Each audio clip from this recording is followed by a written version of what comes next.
अमरी कबरी भार भ्रमरी मुखरी कृतं दूरी करोतु दुरितं गौरी चरण पंकजम्।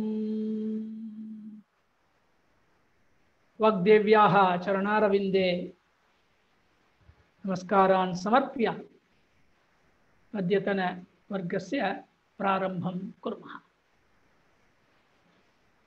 एतावत्पर्यन्तं वयम् उपमालङ्कारस्य विषये चिन्तितवन्तः। उपमा यत्र सादृश्यलक्ष्मीः उल्लसति इति लक्षणं दृष्ट्वा तत्र विद्यमान अंशाः अंशचतुष्टयम् इति दृष्टवन्तः। उपमेयम्, उपमानम्, सादृश्यम्, उपमावाचकम् इति अंशचतुष्टयम् इति दृष्टवन्तः। अनन्तरम् उपमालङ्कारस्य उदाहरणानि दृष्टवन्तः। तस्मिन् सन्दर्भे उपमा कालिदासस्य इति उक्तिम् आश्रित्य कालिदासस्य ग्रन्थात् उपमा श्लोकान् उद्धृत्य दृष्टवन्तः। उपमा कालिदासस्य इति या उक्तिः अस्ति सा सार्थवती बभूव इति ज्ञातवन्तः। एतेन कालिदासस्य न केवलम् उपमालङ्कारस्य प्रयोगः इति न, किन्तु तस्य वर्णनसामर्थ्यमपि ज्ञातवन्तः। विशिष्य रघुवंश महाकाव्यात् अनन्तरं कुमारसंभव महाकाव्यात् च उदाहरणानि वयं परिशीलितवन्तः। अनन्तरं प्रतिवर्षं वयं गीता जयन्तीम् आचरामः, गीता शिबिरमपि वयं कुर्मः। अतः अस्माकं कार्यकर्तॄणां सर्वेषां परिचितः ग्रन्थः भगवद्गीता ग्रन्थः। अतः भगवद्गीतायां विद्यमान उपमा श्लोकानपि वयं परिशीलितवन्तः। अद्य आरभ्य अन्य अलङ्कारान् वयं पश्यामः।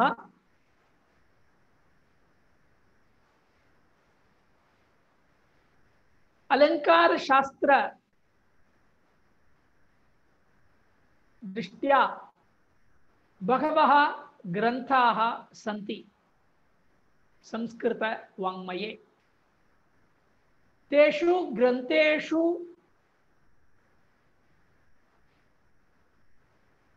आरंभस्तरे ये सन्ति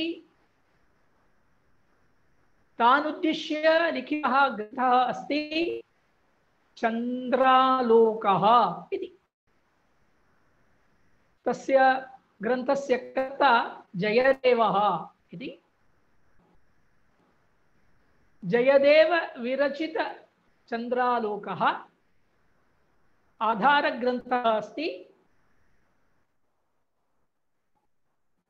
तं ग्रन्थम् आश्रित्य अग्रे अप्पय्य दीक्षितः नाम अत्यंत विख्यातः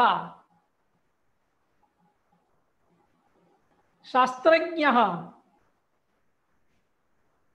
शताधिक ग्रन्थानां कर्ता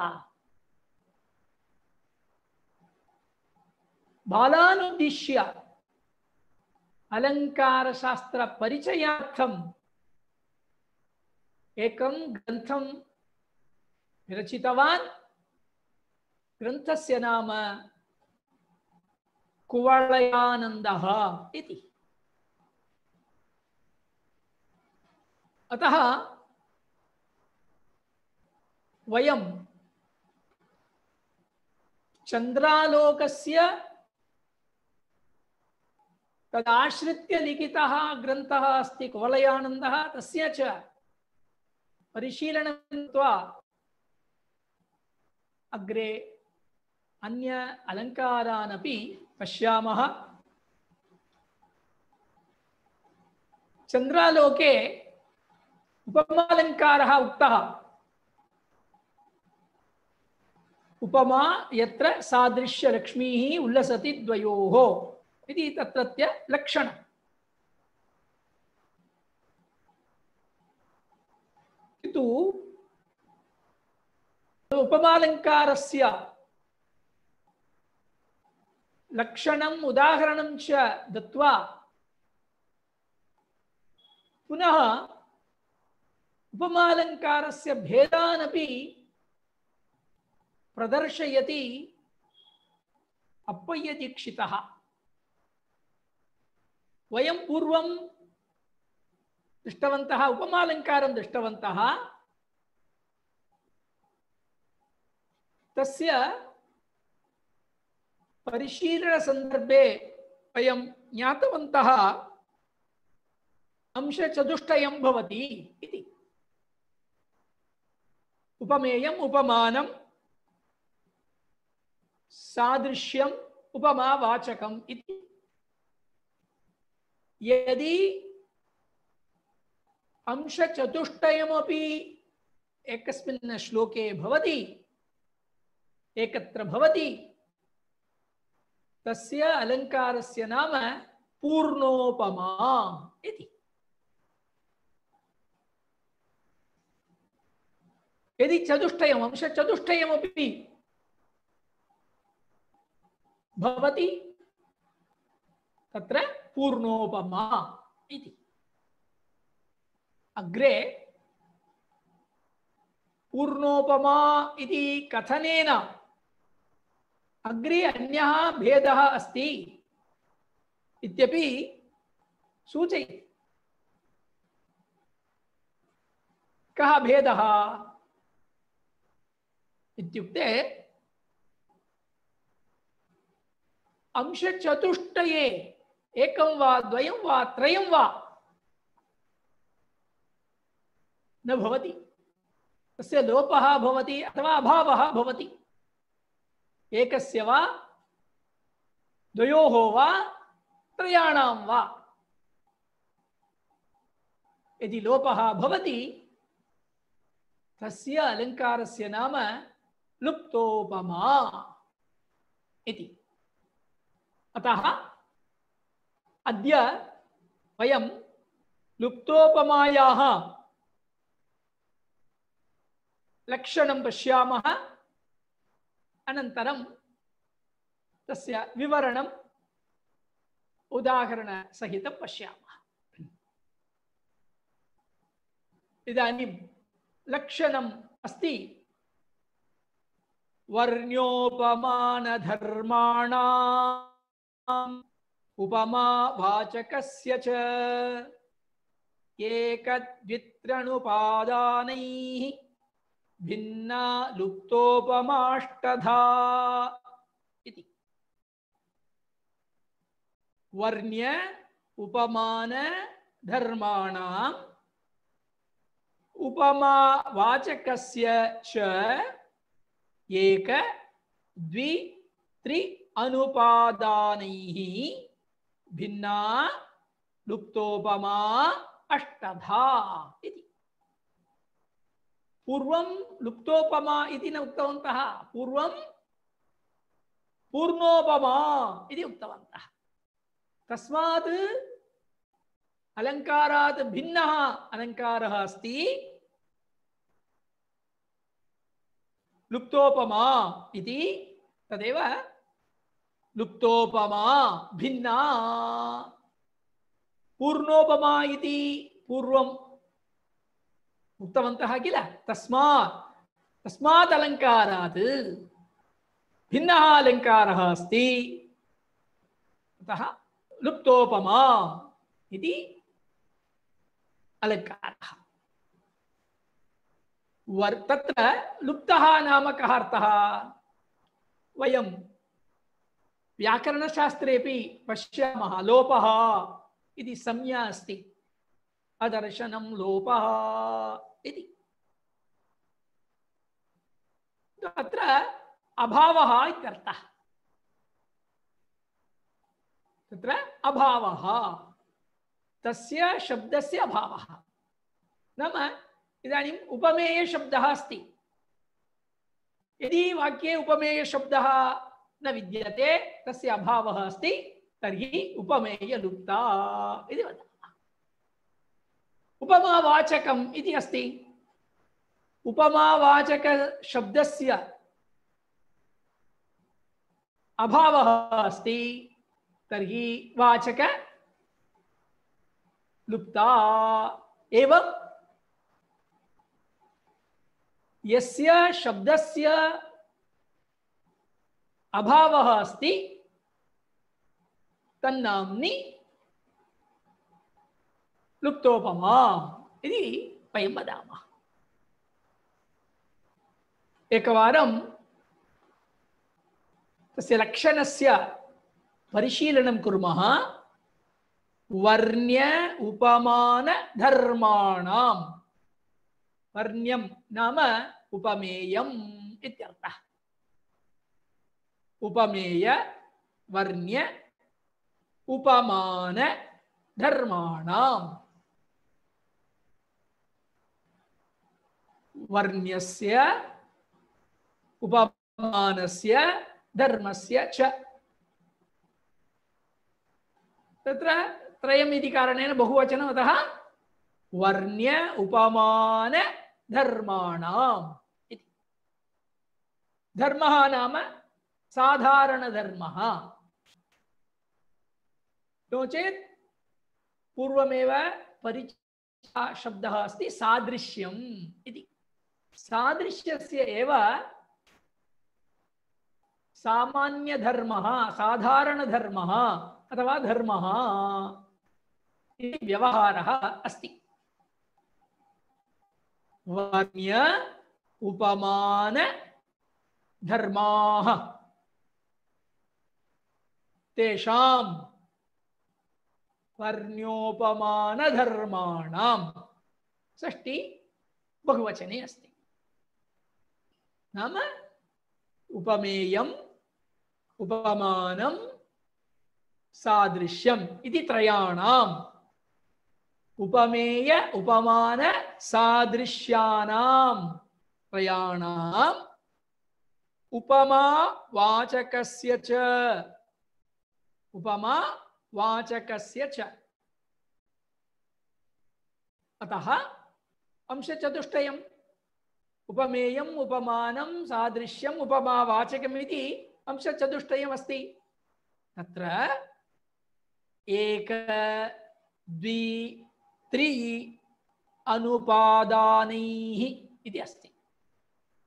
अनुपादानैः, अनुपादनम्, अनुपादानं नाम अभावः इत्यर्थः। अनुपादानैः एक द्वि त्रि, एकस्य अथवा द्वयोः अथवा त्रयाणां पूर्वोक्त अंशानां मध्ये अंशचतुष्टयमस्ति किल, अंशचतुष्टये एकस्य अभावः अथवा द्वयोः अभावः अथवा त्रयाणाम् अभावः भवति, तदनुसृत्य तस्य नाम भवति लुप्तोपमा इति। अतः एकः अंशः नास्ति, तस्य अभावः अस्ति प्रयोगे, तर्हि इदानीं चिन्तयतु, वाचक उपमावाचक शब्दः तत्र नास्ति, तस्य अभावः अस्ति, तर्हि वाचकलुप्ता वाचकलुप्तोपमा इति वयं वदामः। उपमेयमस्ति, उपमानमस्ति, वाचकमपि अस्ति, किन्तु सादृश्यं तत्र नास्ति, तस्य अभावः अस्ति। तर्हि सादृश्य लुप्तोपमा तदेव धर्म लुप्तोपमा इति वदामः। इदानीम् एकं वाक्यं वदामि, प्रसिद्धम् एव, यथा राजा तथा प्रजा इति वदामः। यथा राजा तथा प्रजा, तत्र यथा तथा इति अस्ति, उपमा वाचकम् अस्ति। यथा राजा अस्ति तथा प्रजा अस्ति इति किञ्चित् अर्थ अवगमनार्थं वाक्यस्य विस्तारं कुर्मः। वाक्यद्वयं कुर्मः। राजा अस्ति, यथा राजा अस्ति, तथा प्रजा अस्ति। इदानीं प्रजा उपमेयम् अस्ति, राजा उपमानम् अस्ति।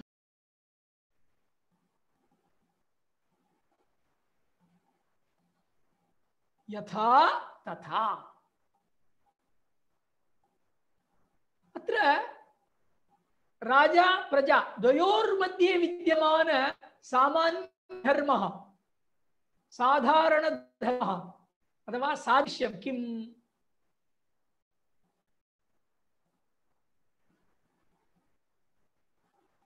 सादृश्यं न उक्तम्। यथा राजा धार्मिकः अस्ति तथा प्रजा धार्मिकः अस्ति। यथा राजा सत्यवान अस्ति तथा प्रजा सत्यवती अस्ति।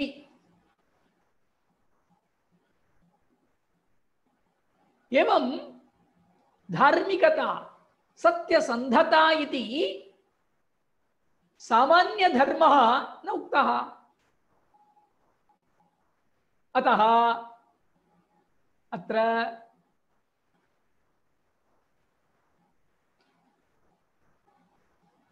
सामान्य धर्मस्य लोपः अस्ति, अभावः अस्ति। अतः धर्मलुप्तोपमा इति वक्तुं शक्नुमः। प्रजा अस्ति तथा प्रजा अस्ति। यथा तथा इति वयं पूर्वमेव दृष्टवन्तः, उदाहरणश्लोकान् दृष्टवन्तः।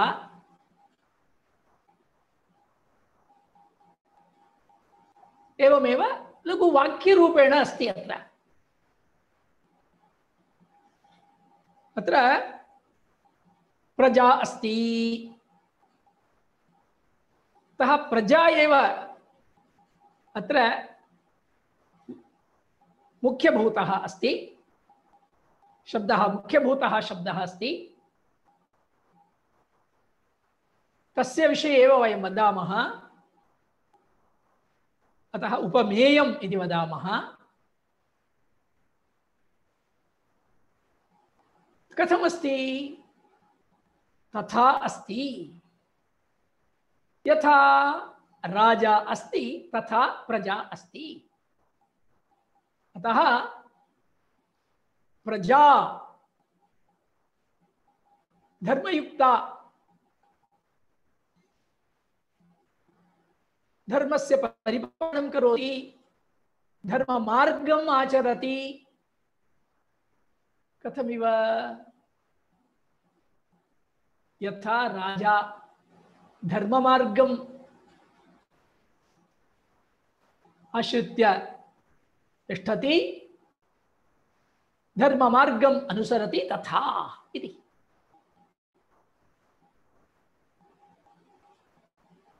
यदि राजा अधर्ममार्गम् आश्रयति, आश्रयणम् अधर्ममार्गस्य आश्रयणं करोति, तर्हि प्रजा अधर्ममार्गमेव। अतः प्रजा एव उपमेयम् अस्ति, उपमानं राजा अस्ति।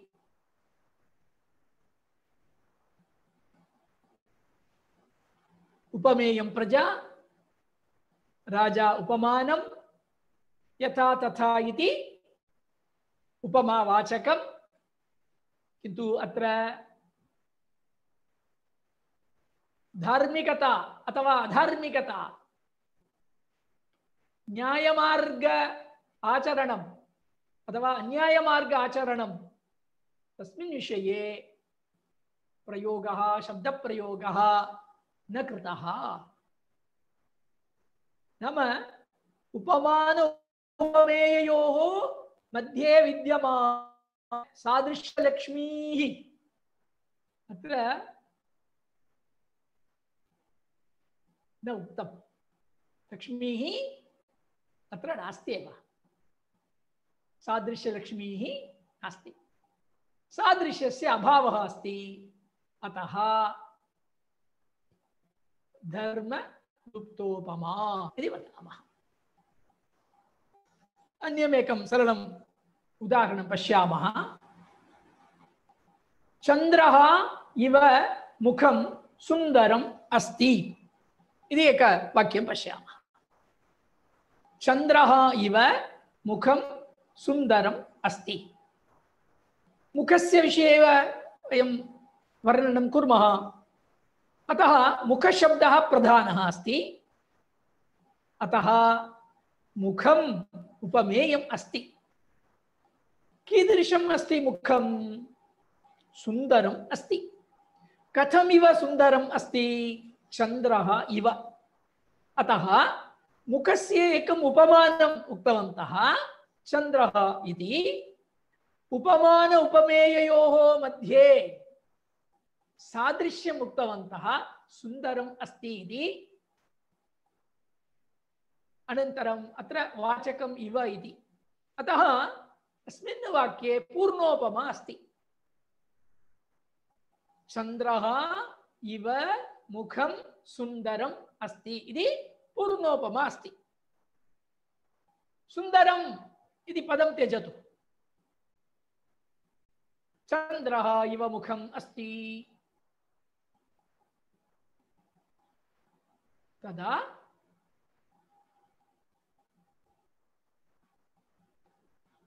चन्द्रः इति उपमानमस्ति, इव इति उपमावाचकमस्ति, मुखम् इति उपमेयमस्ति। किन्तु आह्लादकरत्वं तत् सूचनार्थं शब्दप्रयोगः कृतः। तस्य शब्दस्य सादृश्य शब्दस्य अभावः अस्ति। अतः अत्र लुप्तोपमा। कस्य अभावः अस्ति? सादृश्यस्य अभावः अस्ति। अतः धर्म लुप्तोपमा इति वदामः। एवं एकस्य वा द्वयोः वा त्रयाणां वा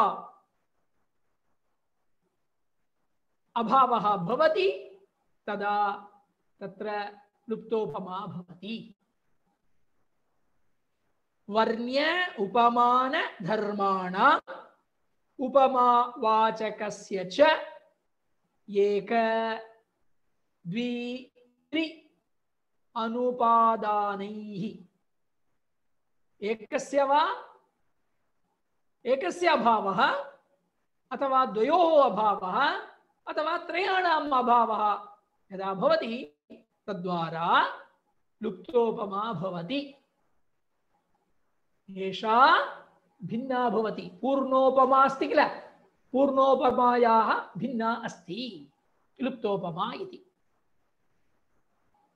एषा अष्टधा इति। अष्टविध लुप्तोपमाः सन्ति इत्यर्थः।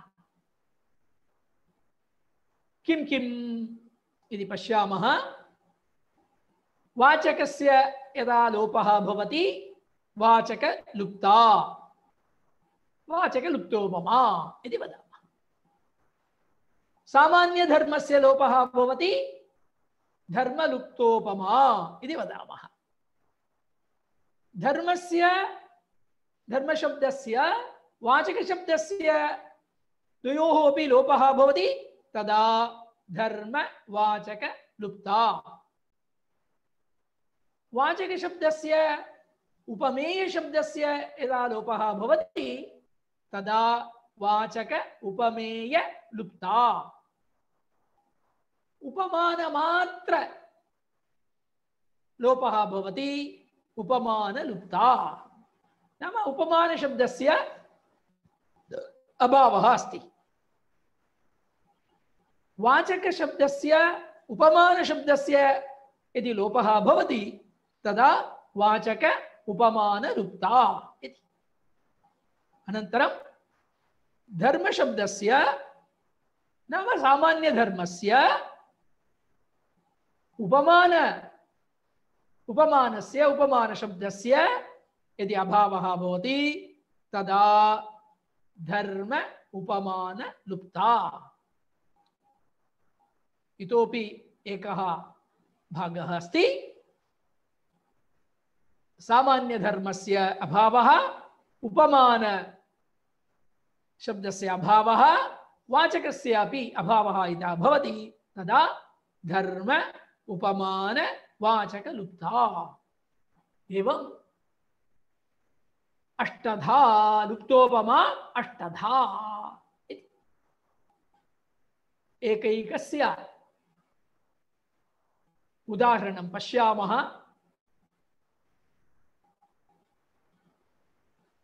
श्लोकद्वयम् उदाहरणरूपेण दत्तं। प्रथमः श्लोकः एवम् अस्ति। तडिद्गौरीन्दुतुल्यास्या कर्पूरन्ती दृशोर्मम कान्त्या स्मरवधूयन्ती दृष्टा तन्वीरहो मया इति एकः श्लोकः अस्ति। तस्य किञ्चित् परिशीलनं कुर्मः। अग्रे अन्यस्य श्लोकस्यापि परिशीलनं कुर्मः।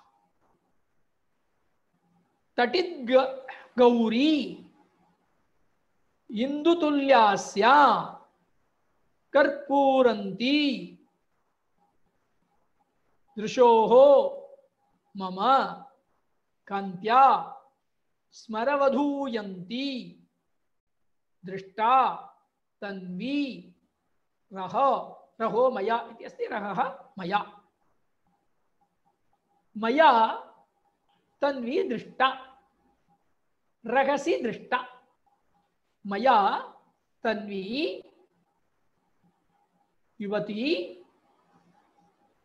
सुंदरी मया दृष्टा। तत्र तटिद्गौरी, तटिद्गौरी तन्वी मया रहसि दृष्टा इति वाक्यम्। इदानीं सुंदरी युवती सा एव दृष्टा मया। अतः अत्र उपमेयम् अस्ति तन्वी इति।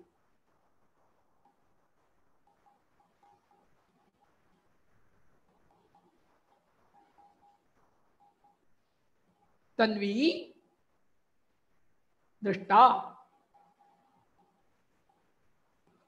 तटिद्गौरी तन्वी दृष्टा। अत्र तटिद्गौरी इति उक्तमस्ति। तटित् नाम विद्युत् इत्यर्थः। गौरी नाम तस्याः वर्णः स्वर्ण स्वर्णः इव स्वर्णम् इव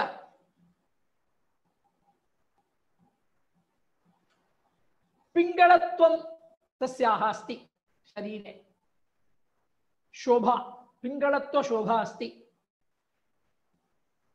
पिङ्गळत्व शोभायुक्ता स्वर्ण शोभायुक्ता तदेव गौरी इति अत्र तन्वी इति उपमेयम् उक्तम्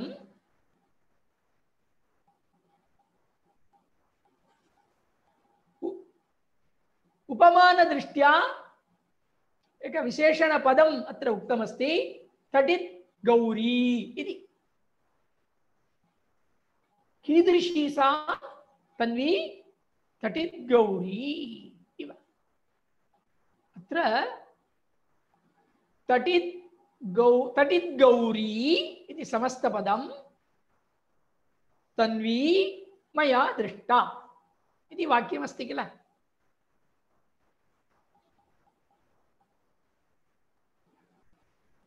अत्र तन्वी उपमेयमस्ति तटित् इति उपमानमस्ति गौरी इति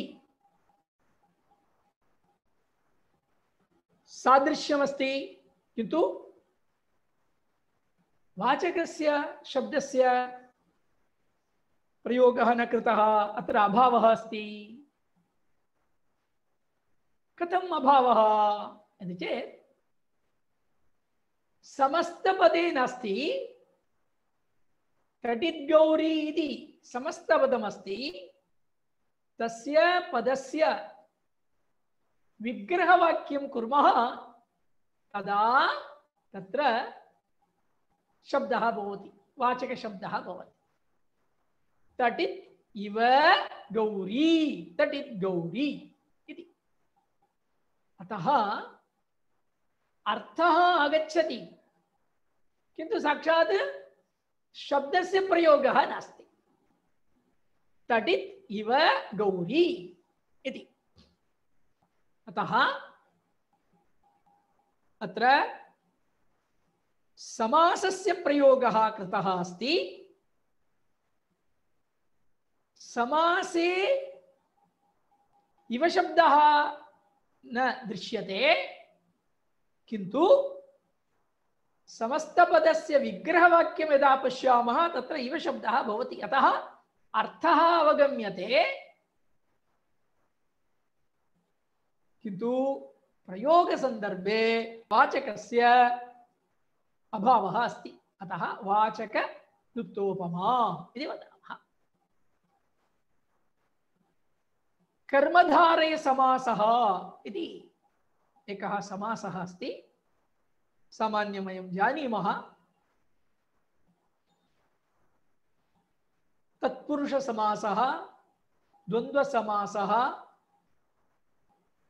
अव्ययीभावसमासः बहुव्रीहिसमासः इति प्रधानतया समासाः सन्ति समासचतुष्टयम् इति तत्र तत्पुरुष अन्तर्गतः एकः समासः अस्ति कर्मधारय समासः तत्र उपमान पूर्वपद कर्मधारयः इति कर्मधारय समासः अस्ति उपमान पूर्वपद कर्मधारयः इति समासः मेघश्यामः इति पदं वयं जानीमः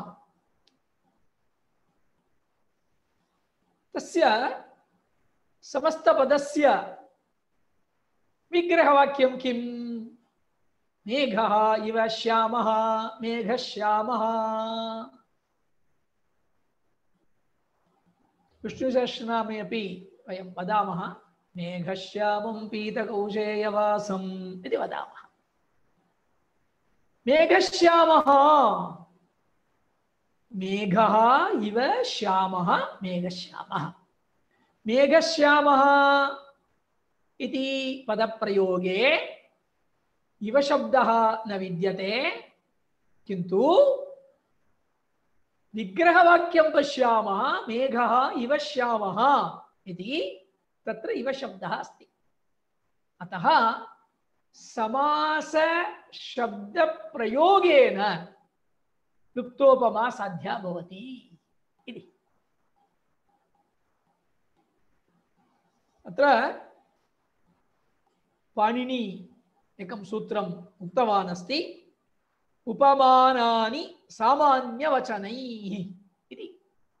तेन सूत्रेण एव वयं मेघः इव श्यामः, मेघश्यामः इति व्यवहारसन्दर्भे उपमानपूर्वपदकर्मधारयः इति वदामः। अतः एतादृश समस्तपद प्रयोग संदर्भे वाचकस्य प्रयोगः न भवति, केवलं विग्रहवाक्यद्वारा एव वयम् अवगच्छामः। अतः एतादृश शब्दप्रयोगे वाचकलुप्ता इति अन्य उपमा भवति। अन्य अंशाः सन्त्येव, उपमेयम्, उपमानं, सादृश्यमिति अंशाः सन्त्येव। अतः एकः एव अंशः वाक्ये न दृश्यते, कारणं समस्तपदमस्ति इति कारणेन। किन्तु तस्य अर्थः ज्ञायते विग्रहवाक्यद्वारा। एवं यदि भवति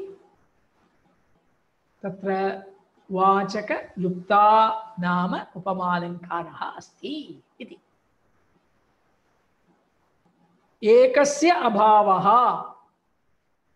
चतुर्णां मध्ये एकस्य अभावः, अत्र वाचकस्य अभावः इति कारणेन वाचकलुप्तोपमा इति वदामः। अतः श्लोके तटिद्गौरी तन्वी मया रगसि दृष्टा एतस्मिन् वाक्ये इव शब्दः नास्ति, इव शब्दस्य अभावः। अतः वाचकमात्र अभावः इति कारणेन अस्मिन् वाक्ये वाचकलुप्तोपमा अस्ति इति ज्ञातुं शक्नुमः। अतः तटिद्गौरी इत्यत्र वाचकलुप्ता। तुल्यास्या, तुल्यास्या तन्वी मया रगसि दृष्टा इति वाक्यं स्वीकरोतु। तुल्यास्या इति पदमपि समस्तपदमस्ति। तुल्यम् आस्यं यस्याः सा इति बहुव्रीहि समासः इति वदामः। मेघः इव श्यामः, मेघश्यामः, तत्र उपमानपूर्वपदकर्मधारयः इति उक्तवन्तः। अत्र तुल्यास्या इति इंदुतुल्यास्या, इंदुना तुल्यम इंदुतुल्यम। यदा तुल्य शब्दः आगच्छति तत्र तृतीया भवति। इंदुना तुल्यम आस्यम यस्याः सा इंदुतुल्यास्या इति। तन्वी इति उपमेयमस्ति, इंदुः इति उपमानं वस्तुतया तन्व्ये अस्ति, तस्याः मुखस्य विषये वदति। हास्यम्, इन्दुतुल्य हास्यं यस्याः सा, इन्दुना तुल्यम् इन्दुतुल्यम्, इन्दुतुल्यं हास्यं यस्याः सा इन्दुतुल्यास्य। अतः हास्यं मुखं, तस्याः मुखं, सुन्दर्याः मुखं उपमेयं कथमिव अस्ति, इन्दुः इव। अत्र इव शब्दः नास्ति, तुल्यशब्दः अस्ति। अतः वाचकस्यापि अस्ति। इन्दुः इति उपमानमस्ति, तुल्य इति शब्दः अस्ति, अतः वाचक उपमावाचकमस्ति। हास्यमिति उपमेयमस्ति, किन्तु सादृश्यं, कान्तिमत्वम्, आह्लादकरत्वम् इति सामान्यधर्मः न उक्तः। अतः अत्र सामान्यधर्मः अस्ति, सादृश्यं न उक्तम्। अतः अत्र धर्मलुप्तोपमा, धर्मलुप्ता। यदि उपमायां धर्मपदस्य लोपः भवति, धर्मलुप्ता, सा उपमा धर्मलुप्तोपमा इति वदामः। अतः तटिद्गौरी तन्वी रहसि मया दृष्टा इति एकं वाक्यं। तत्र उपमावाचकस्य अभावः अस्ति, अतः उपमावाचकलुप्तोपमा इति वदामः। इन्दुतुल्या तन्वी रहसि मया दृष्टा, एतस्मिन् वाक्ये सामान्यधर्मः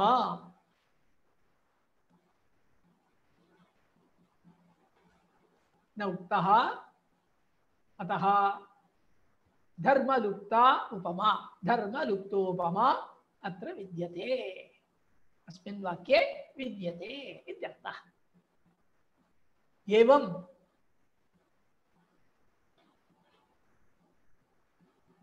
समासद्वारा वा,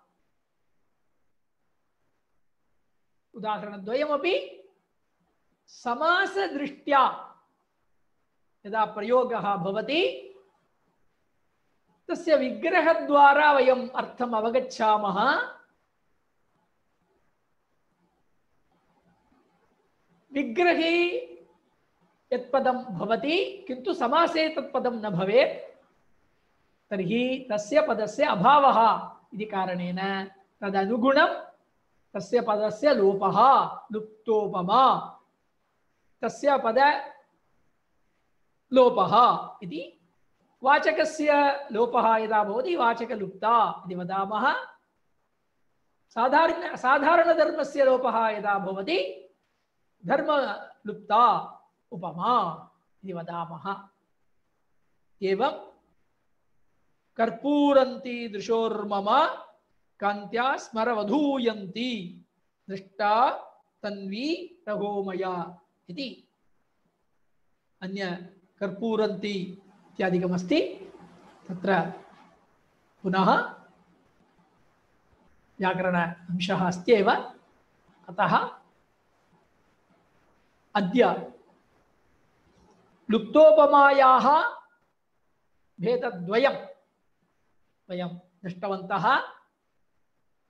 एकं वाचकस्य अभावः इति कारणेन वाचकलुप्तोपमा इति एकः भेदः दृष्टः।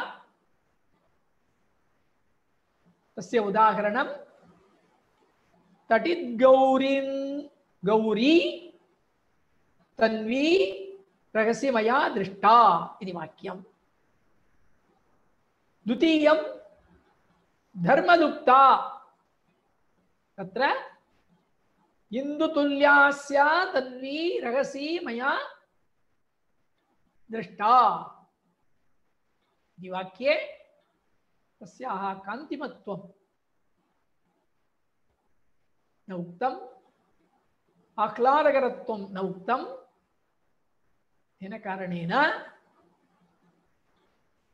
धर्मस्य अभावः, धर्मः नाम सामान्यधर्मः, सामान्यधर्मशब्दस्य अभावः इति कारणेन धर्मलुप्ता उपमा अस्मिन् वाक्ये अस्ति इति वयं ज्ञातवन्तः।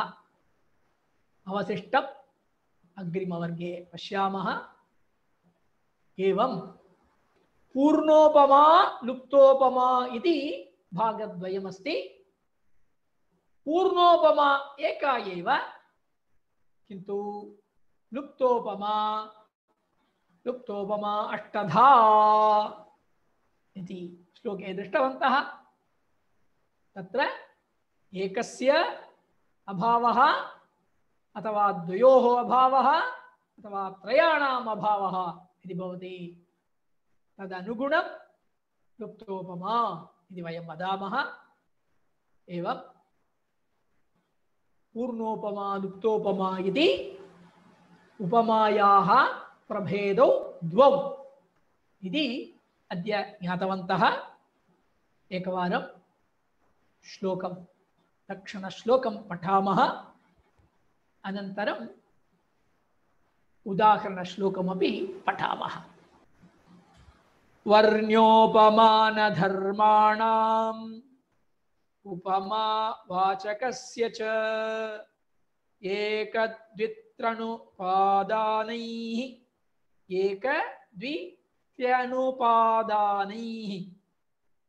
भिन्ना लुप्तोपमाष्टधा इति लक्षणम्।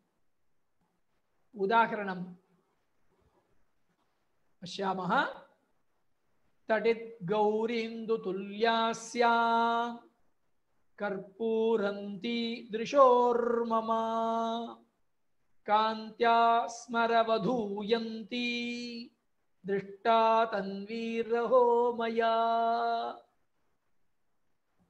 अवशिष्टम् अग्रिमवर्गे पश्यामः। इतः परम् एवम् अन्यान् अलङ्कारान् अपि लक्षण उदाहरणसहितं पश्यामः। प्रायः कुवलयानन्दमाश्रित्य अहं वदामि, विवरणं वदामि। यत्र यत्र चन्द्रालोकस्य उदाहरणमस्ति तदपि वयं पश्यामः। कुवलयानन्दः तु चन्द्रालोकमाश्रित्य नाम आधारीकृत्य इतोपि विस्तृततया उक्ता अस्ति, ग्रन्थः उक्तः अस्ति, अलङ्कारविषयस्य विवरणम् उक्तमस्ति। अतः अधिकतया कुवलयानन्दात् उदाहरणानि पश्यामः। यत्र सारल्यमस्ति अथवा किञ्चित् भेदः अस्ति तादृशमस्ति चेत् चन्द्रालोकात् अपि वयम् उदाहरणानि पश्यामः। नमस्कारः। वदतु संस्कृतं, जयतु भारतं। नमस्ते, पुनर्मिलामः।